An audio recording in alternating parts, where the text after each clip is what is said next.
Hello and welcome to Building Resilience for Leaders and Organizations. We're glad you're here. My name is Angie Hunt, Project Manager with the Canadian Institute for the Relief of Pain and Disability, and I'll be moderating the webinar today. This webinar is made possible through the support of the Community Gaming Grant Program through the BC Government, as well as donations and memberships to CIRPD. While we're waiting for others to join us, I'll go over a few technical points for the webinar. You should be able to hear the presentation through your computer speakers or through the conference call line if you dialed in. Please use the question box to submit any issues you may be experiencing and to ask any questions you have related to the presentation. We will collect questions submitted throughout the presentation and follow the presentation with a Q&A based on the questions submitted. Following the webinar, any questions not answered in the allotted time will be answered and distributed after the event. The presentation will be recorded and posted for free on our website within a week, along with the slides. You'll be emailed the direct links for all of these items when they are available. As I mentioned, my name is Angie, and I'll be moderating the webinar and Q&A session. Our presenter today is Graham Lowe. Graham Lowe is president of the Graham Lowe Group, Inc., a workplace consulting and research firm. He also is a professor emeritus at the University of Alberta, where he had a distinguished academic career. Graham has over 3 decades of organizational labor market and employment policy consulting experience. He's the author of several books, including Creating Healthy Organizations, How Vibrant Workplaces Inspire Employees to Achieve Sustainable Success. His latest book with Frank Graves is entitled Redesigning Work, a Blueprint for Canada's Future Well-Being and Prosperity. Graham has given hundreds of conference talks and workshops across Canada and internationally. He is a recipient of the Canadian Workplace Wellness Pioneer Award and holds a PhD in sociology from the University of Toronto. And now I'll hand it over to Graham. Thanks, Angie, and I want to wish everybody a happy Friday and thank you for taking the time to participate in this webinar. I'm looking forward to our discussion at the end, and what I'm going to do for the next 45 minutes or so is look at resilience from both an individual and an organizational perspective. As Angie mentioned, my background is as a sociologist. I'm not a psychologist, but I see some very, very clear connections between the individual perspective on resilience and an organizational perspective, and I want to share that with you. Something else that I think is really important, especially for those of you who are in roles in organizations where you've got responsibility for health promotion, workplace health promotion, is to see the connections between this concept of resilience and efforts that many organizations are now taking in Canada and the United States to improve the overall well-being of their workforce. And when you look at that connection, you will also see how resilience is a concept that very much contributes not only to individual well-being but also to organizational performance. There's actually growing evidence showing that organizations that really are able to foster a more resilient workforce indeed are more successful. They're better able to achieve their goals. And finally, what I'd also like to do is talk about how building resilience can really be embedded within your existing approaches to workplace health promotion and workplace wellness. So that's basically the agenda, and to get started, I'd like to give you the biggest sort of overview of the concept of resilience. And when I think of resilience, what I see is really a patchwork quilt that includes components or pieces that touch on all of these areas that you can see in the slide. Resilience really is something that I believe shouldn't just be viewed on its own as something separate, something new, something that you take on as a kind of a new project, but rather as something that feeds into all of your existing initiatives around improving employee well-being, workplace wellness programs, it certainly resonates very, very strongly with sustainability goals that organizations have, especially sustainability on the human side of the organization. I've already mentioned the connection with performance, resilience and performance, especially when you look at the connection between leaders and the role that leaders play in organizations and how their level of resilience and their resilience skills really are key factors in the overall performance of the organization. And that's the leadership connection. There's a separate piece in this visual that really identifies the importance of the connection between leadership and resilience. And overall, I see any organization that sees itself moving down the path to being a truly healthy organization will be addressing a whole range of issues that have to do with resilience. So what exactly is resilience? Well, let me give you my kind of perspective and how I got into looking at the topic of resilience. And I live in Western Canada, and so I'm very familiar with the crises that various communities have faced. The top left photo is the Fort McMurray fires. Next to that is just a couple of weeks ago, the floods in Ontario and Quebec. The bottom right photo is Christchurch, New Zealand, and the recovery work that still is ongoing from the massive earthquake that basically destroyed the entire downtown of the city in 2011. And then the final visual is of the global financial crisis and the Great Recession that resulted in 2008 and 2009. And personally, what got me really focused on resilience was that financial crisis and the resulting recession. I remember doing a series of workshops, in fact, joining with a colleague of mine who's a clinical psychologist in cities across Canada at the end of 2008. The conference board was sponsoring these, and the topic was resilience, because at that time, employers were asking, how can we help our employees cope with this incredibly anxiety-provoking and uncertain environment that we're in? We simply don't know what tomorrow is going to bring. How can we essentially prepare ourselves or steel ourselves for that kind of situation? So that's really what got me focusing on this and seeing the importance. And I learned from my colleague who's a clinical psychologist the importance of really merging together the individual and the organizational approach to resilience. So let's look at a pretty standard definition of resilience. And as I go through these features of resilience, think about how they apply not only to individuals, but also to organizations. So I think back to those conversations I was having with employers in various parts of Canada at the end of 2008 about, how can we help our workforce really prepare for the unknown? And the first part of the definition here is central to that. It's basically being able to thrive despite adversity and despite not knowing what's happening next. A second feature of the definition is, when you think of resilience, it's not being able to cope in ways that kind of helps you maintain the status quo, but rather it's dealing with adversity in ways that help you find basically a new position, a new place to be, a better place for the organization. So that's the concept of bouncing forward.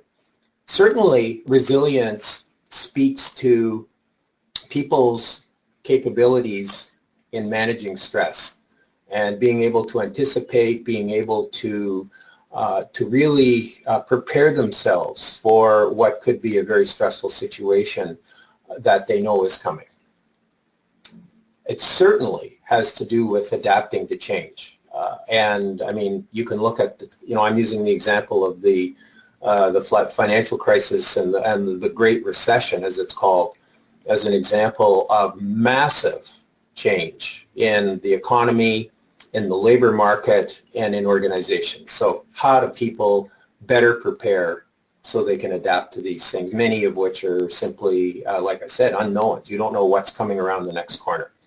And it's also, finally, a way of helping individuals and organizations to find new strengths. So through that process of really preparing yourself and responding to adversity, finding that new normal, as we might call it, you're also identifying new strengths, new capabilities that you have to be able to essentially move the organization and yourself forward.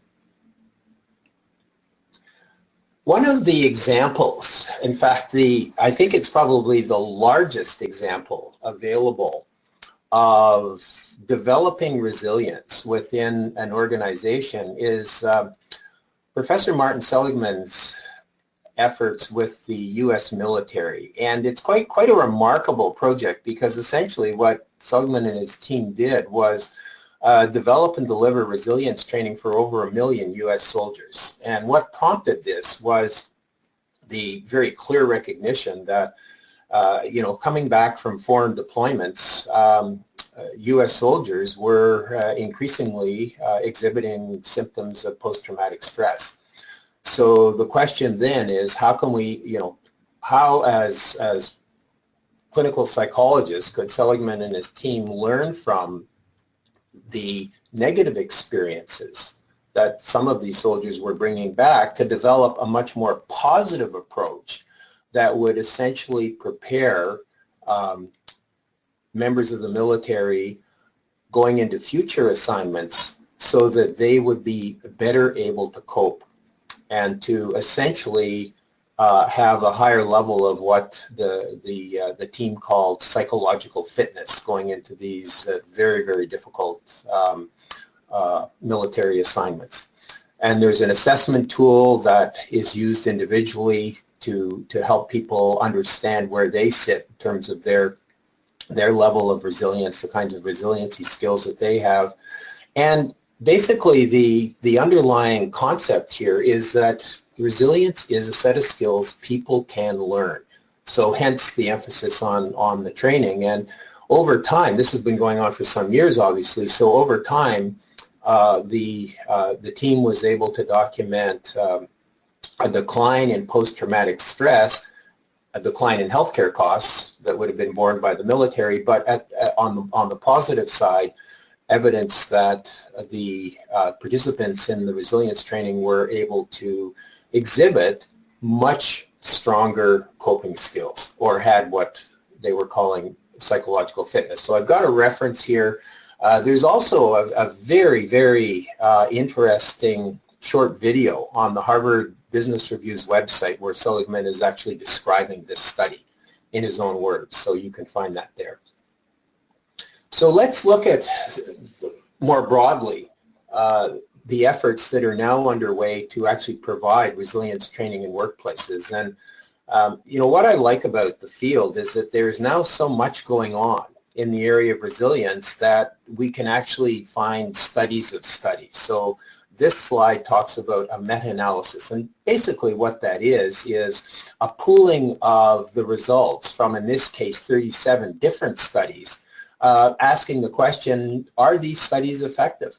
And the answer is that yes, they do show. I'm recognizing that there are different types of interventions that are being looked at here, but nonetheless, when you average them all out, they are showing modest positive effects. But those effects do diminish over time, which means that if you are looking at interventions in your workplace, don't view it as a one-time or one-shot initiative. There needs to be follow-up, there needs to be reinforcement, there needs to be basically continuous effort to keep this alive, and that's really what's important here. The final point on this slide is an interesting one, and this again emphasizes that link between individual resilience and organizational resilience, because what the the research it seems to be suggesting is that if you're running resilience training, even if you're only finding small improvements amongst those individuals who have participated, there's a cumulative and an additive effect where with those additional resilience skills, however slight they might be, people as they interact are essentially boosting the overall resilience of the organization. And that's a very, in my view, important finding.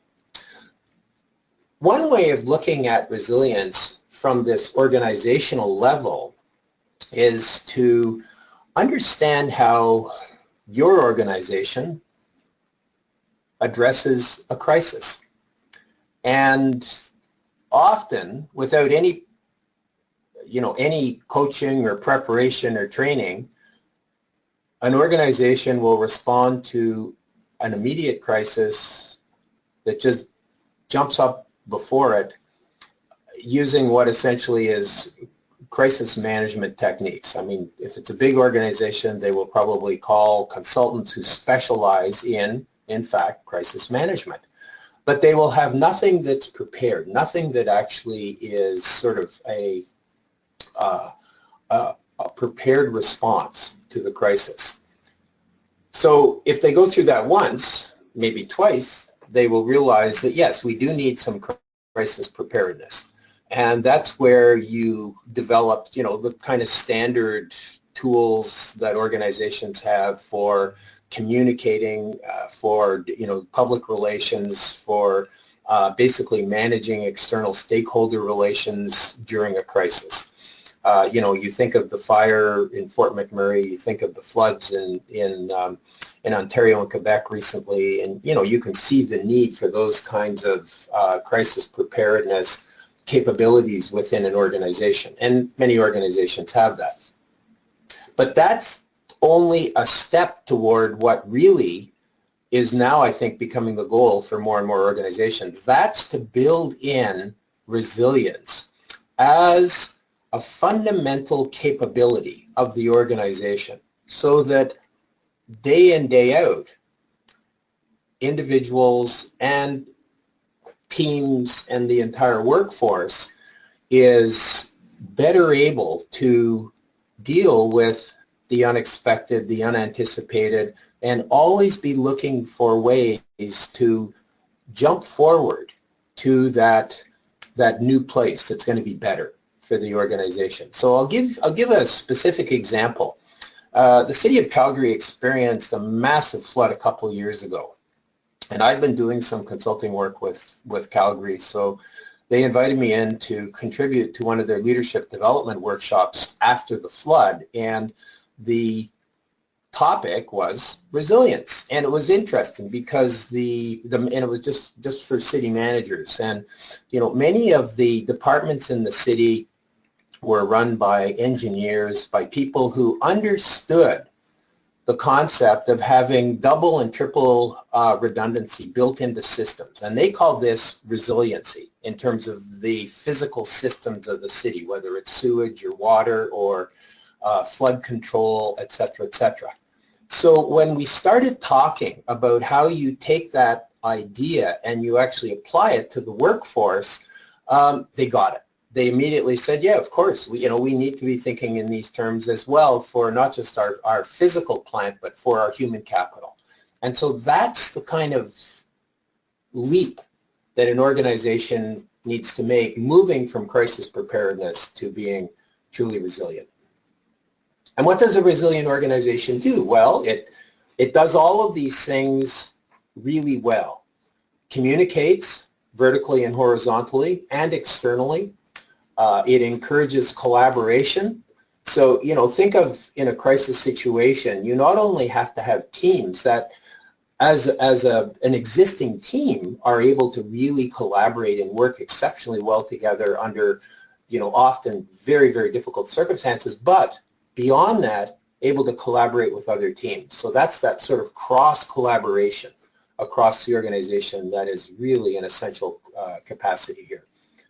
Being able to cooperate, and again, cooperate with all kinds of stakeholders, especially in a crisis, stakeholders that you may have never dealt with previously. The fourth one is important, being able to improvise. This is the creative side of resilience.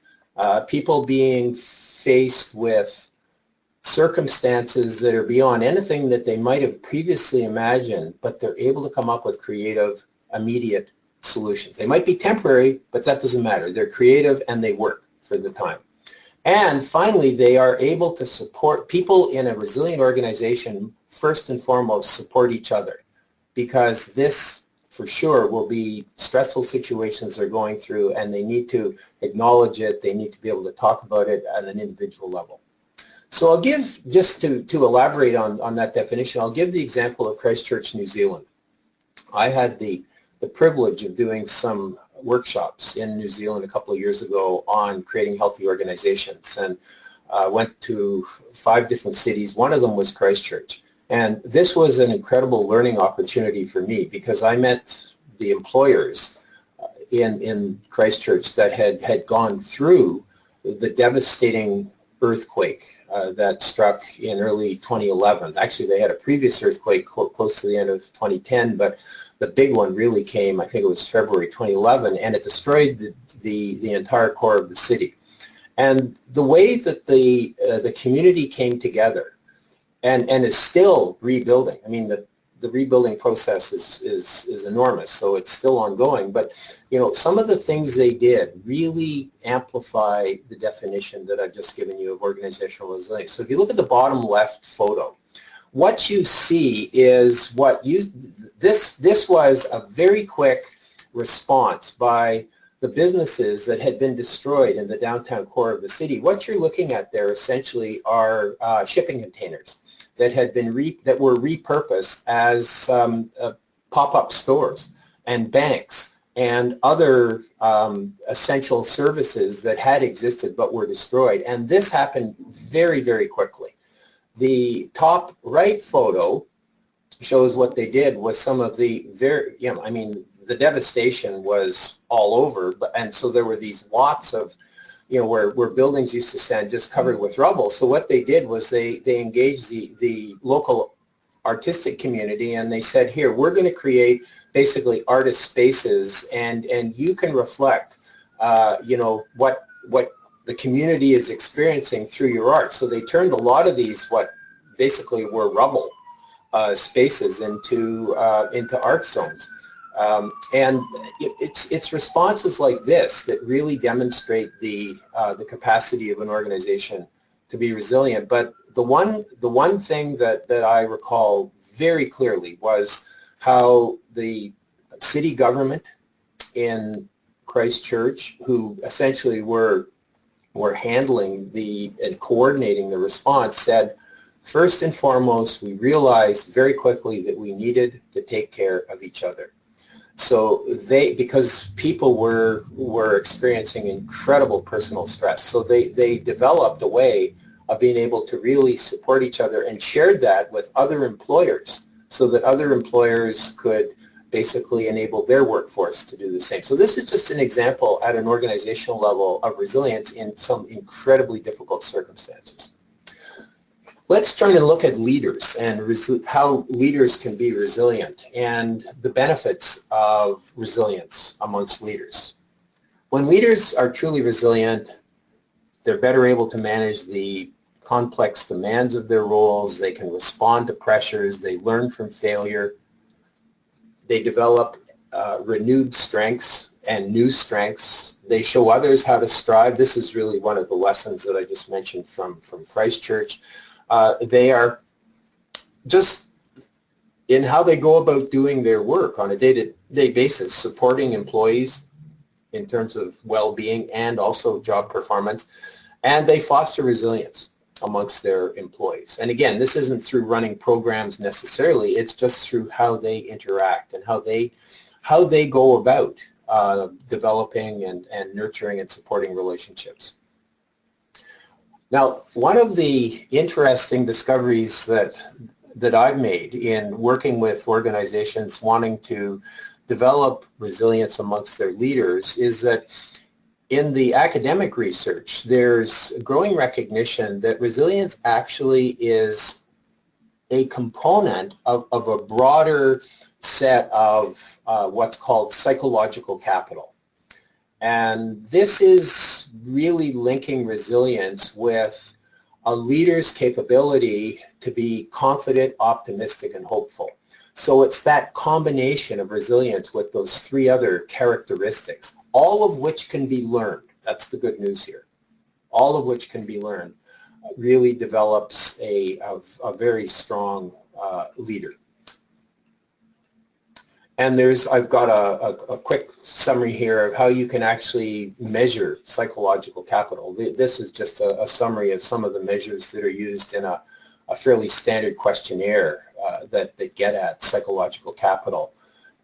And it's, people's ability to look on the bright side, feel optimistic, manage difficulties at work, take stressful things in stride, feel that they are actually successful. So that's a sense of real, personal efficacy, being able to get out of jams, feeling confident, and feeling confident not only in developing strategy, but also in being able to communicate with your colleagues.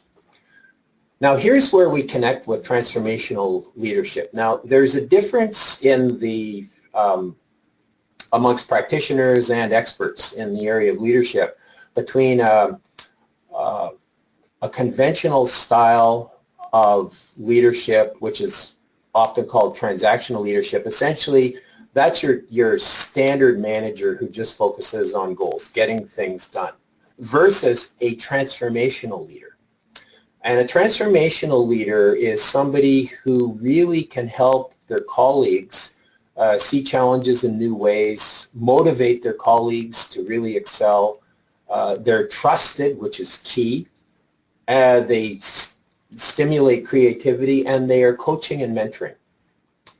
So when you look at that, you may not use the term transformational leader, but I'm guessing that when you see those 5 characteristics, you're saying, well, this basically is how we describe a really strong and effective leader. And that's right. So one of the connections that I make here is when I look at, some of the organizations I work with are really focused on creating a safety culture. And there's actually quite a bit of research showing that organizations that have a safety culture, which essentially is where everybody takes ownership of safety and is being proactive about safety, they have transformational leaders, because it's that style of leadership that encourages frontline workers in a factory or on a construction site to really take the kind of responsibility that's needed to have a safe work environment. So here's some examples of how you actually can measure transformational leadership. I don't want to dwell on that. I'm going to leave that with you as really a set of kind of key indicators. And I now want to turn and look at the connections between mental health in the workplace, or psychological health, and resilience, because I see these topics as being very, very closely intertwined. Especially when you recognize that our changing perceptions of risk in the workplace increasingly have shifted away from physical risks, although I know I just mentioned safety and safety cultures, but nonetheless, the psychological demands of work, as seen in the photo on the right here, have become basically the 21st century workplace risks. So dealing with this has increasingly been recognized by Canadian and American employers as a very, very important goal, and a way that significant costs can be saved and productivity can be increased. So this is just one example here, coming from the conference board, showing that mental health issues in workplaces are costing a lot of money, which means that interventions can be very important. And in terms of interventions, Canada has, I think, taken a major step in this direction and set an interesting example for other countries by introducing a voluntary national standard for psychological health and safety in the workplace. This was rolled out a couple of years ago, a lot of organizations are not so much fully adopting the standard, but adapting it to their existing approaches to workplace wellness and workplace health promotion, and also to their existing approaches to occupational health and safety, because one of the interesting design features of the national standard is that it was designed to essentially be bolted onto existing OH&S management systems so that it wasn't viewed as something that's new, something additional that has to be done by the organization, but rather a complementary addition to what's already being done. And the focus on psychological health and safety very much gets at how organizations can not only help individuals who bring pre-existing conditions into the workplace, as the previous slide suggested in terms of particularly depression, but equally important, look at how the workplace itself and the resources, programs, and supports provided within the workplace can ensure that when people are at work, their well-being is being enhanced. Or to frame it negatively, there's nothing in that work environment that is going to create psychological injury. So that means making sure that stress, work-life balance, bullying, harassment, all of those issues are basically flipped around and addressed in very positive ways. And this approach that we're looking at is an approach that has gained all kinds of support in terms of research evidence showing that organizations that promote the well-being of employees, including resilience, are going to be more successful than organizations that basically are not doing these kinds of things. And there's, this is one example out of the Harvard Business Review that gives a series of case studies of organizations that really have promoted well-being and essentially a really supportive work environment. And if you think back to the definitions of transformational leaders and organizational resilience, the idea of people supporting each other is really central. So those are the big connections that I'm hoping that you can make. And as we look at organizations that are, thinking about or actually in the process of adapting the national standard, or, in some other way trying to get at psychological health and safety, they're moving increasingly down the path to being a truly healthy organization. That means that they've moved beyond taking just a comprehensive approach to workplace health promotion. A comprehensive approach means you've got a series of programs, you've got a wellness committee, you've kind of linked the programs, but it's a program-based approach, as opposed to looking at, well, what's in this slide, which essentially is, how the culture, the leadership, the actual design of people's jobs and work environment contribute to not just healthy employees, but employees who feel really inspired about their work, who can truly contribute. This essentially is the model that that my book on creating healthy organizations gets at, but it's the model that, in my view, underpins the approaches that organizations are now taking to creating resilience, both for employees and for the organization as a whole. So some of the features of the kind of workplace that promotes psychological health and safety, and at the same time can cultivate resilience, are summarized here. And it's very basic. Promoting respect and fairness, two-way communication, giving people control over their work with adequate resources. The concept of a supportive supervisor, we can go back and look at the definitions of a transformational leader, and basically that's what a supportive supervisor is. It's just your choice of terms and language, how you actually label that, but essentially a supportive supervisor is somebody who is encouraging others in ways that fit that model of a transformational leader.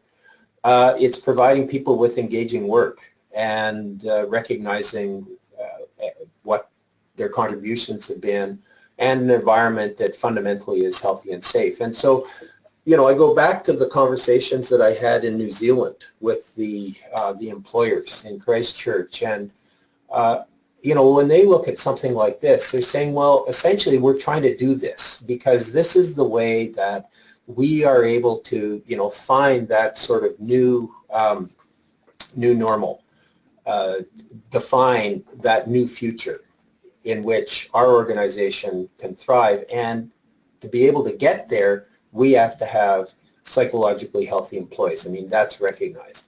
I'll give another example, and this comes from Calgary, and it comes from the one of the workshops that I did. Really, it would have been at the end of 2008. So really, at the height of the Great Recession, the financial crisis, and you know, Calgary went from boom to bust, and there were companies that were just absolutely scrambling. One of the problems was that the bottom immediately fell out of the housing market there. So one company that had been building these essentially luxury homes said, we can't do this anymore. There's absolutely, you know, the market's disappeared. What are we going to do? So they basically took some of, I mean, you know, they weren't guided by this, but they had an approach that engaged the entire workforce in redefining the mission of the company. So they basically said, we're going to put, you form teams. This was a workforce of over 100 people, you know, from construction managers and engineers to office administrators. And they said, you form teams and you figure out how you design a low-cost house on a small urban lot, because this was where the market they felt was going to go. And so they basically engaged the entire organization, and they provided prizes for the design. So they were recognizing what people were doing, but basically it engaged everybody in redefining the mission of this company. And it did it in a way that just through that process, people were supporting each other and developing the kind of resilience skills that would be essential in order to execute this new kind of mission that was developed. So that's another example of how organizations are doing this. One of the strongest supports for resilience at an organizational level is values. So I'll use the example of that Calgary construction company. They had very, very strong values that really put their people at, you know, at the center of their success. So essentially they went back to their values and they said, okay, in this incredibly uncertain time, how can these values guide us? And that's what they did. So the values essentially are what really become important. And the values define the culture. The culture is really what defines the style of management that's going to be most successful, and that just basically resonates through the entire organization. And increasingly, culture is being emphasized amongst experts in the field of workplace wellness and health promotion.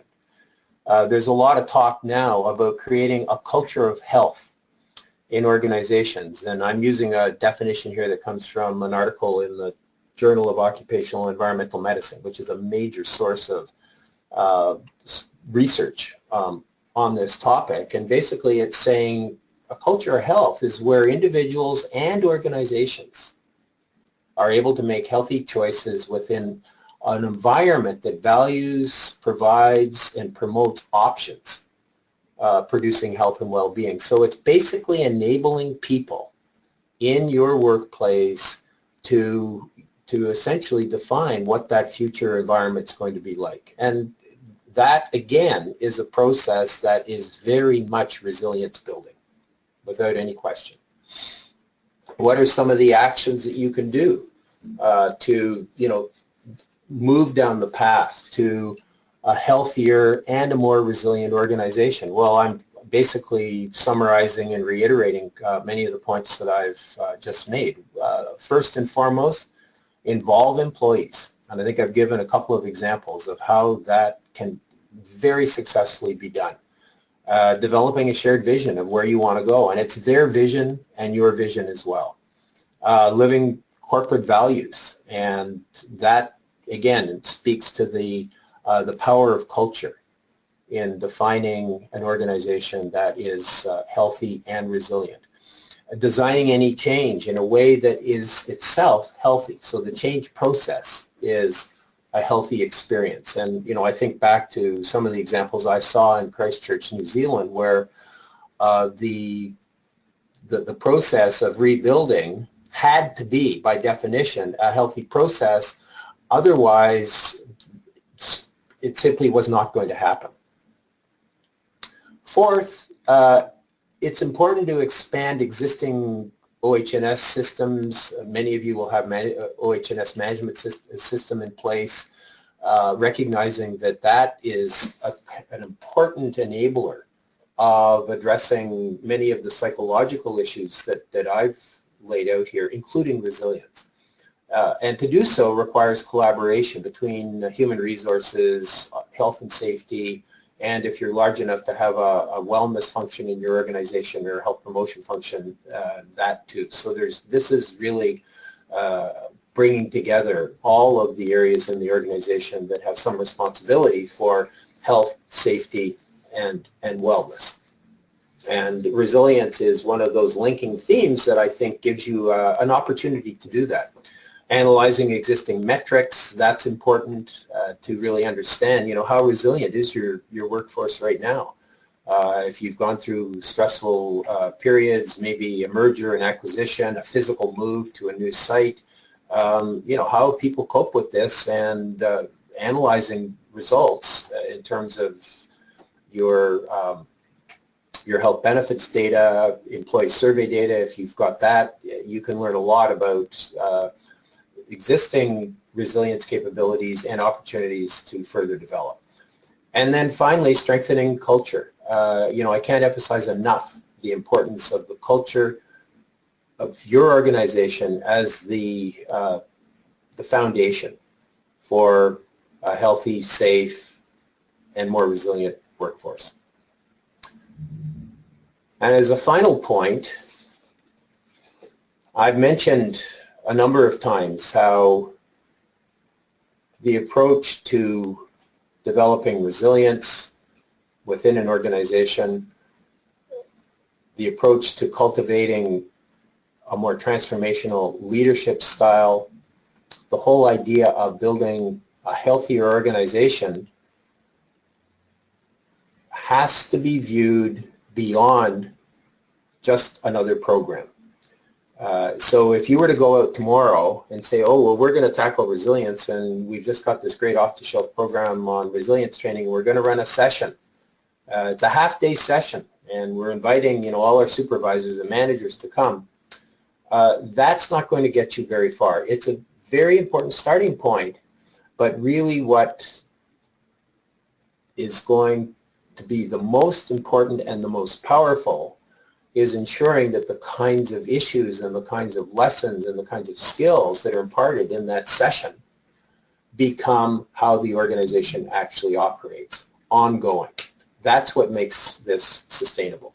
So I am going to stop at this point. Thank you for your attention, and I did say that we would have lots of time for questions, and it looks like we've got 15 minutes, and Angie, I'm happy to start fielding those questions. Okay, great. If you have any questions at this time, please enter them into the question and answer box on the GoToWebinar panel.